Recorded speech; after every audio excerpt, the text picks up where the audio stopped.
پنجشیر کې د دغه ولایت د لوړپوړیو چارواکو په حضور کې د بزګشۍ ملي او کلتوري لوبې پایلوبه ترسره شوه چې پکې یو شمېر چاپندازان په نغدي جایزو وستایل شول.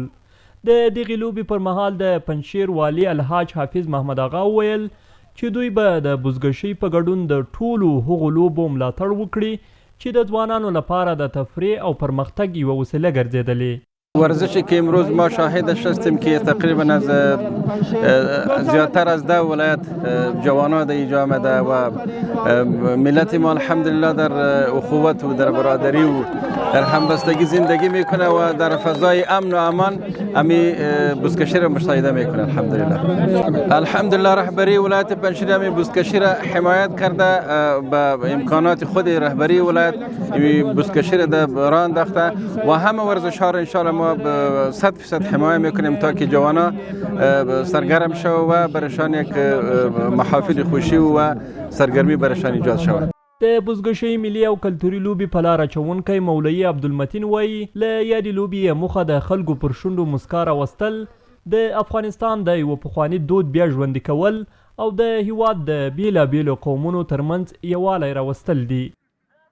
هدف از برگزاری از این مسابقات البته آوردن سرور خوشحالی به لبهای مردم، زنده سازی فرهنگ قدیمی مردم ولایت پنجشیر که به بزکشی و بعضی بازی‌های فرهنگی مردم بسیار علاقمند هستند و همچنان نشان دادن و آشکار کردن علائم اتفاق، اتحاد، وحدت و همدلی که شما میبینین مردم همگی در یک صف هستند، چه مجاهدین هستند، چه مردم ملکی هستند، چه ادارات مختلفه.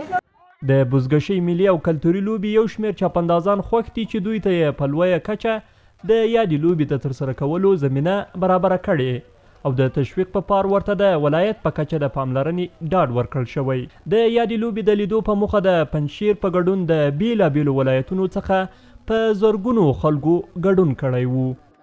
یکی از ورزشکارای ولایت پنجشیر هستیم. ما امسال آمادگی خاصی نداشتیم، در مسابقات اشتراک کردیم، یک ذره چپاندازای ما تمرین نداشتن. امسال انشالله این وقت به آخر از فصل بهار است، انشالله در سال آینده آمادگی میگیریم با کمک پروردگار. ما خب از امنیت خیلی سپاسگزاری میکنیم از مسئولین امنیتی. ما از ولایت قندوز در ولایت پنجشیر به خاطر سیل بزکشی و سیاحت از اونجا اینجا آمدیم. خیلی خوشحال هستیم که اینجا متحد هستند، مردم بسیار امنیت خوب دیگه هستند، دیگه خیلی خوشحال هستیم. بسیار یک امنیت خوب، با مردم یک رویه خوب که نیروی امنیتی ولایت پنجشیر داشتن، ماشاءالله بسیار با خوبی سپری شد. بسیار خوشحال شدیم در این بازی بسکت. با اخلاق نیکو و رویه خوب با مردم پنجشیر داشتن، خصوصا با میهمان نوازیشان تشکری میکنیم. ما در بین ما این گپا نیست، خود ما از قوم عرب هستم که از اونجا آمدم و اینجا خیلی خوشحال هستم با برادرای پشتو که ما را در آغوش خود گرفت، خیلی پذیرایی خوب کردند.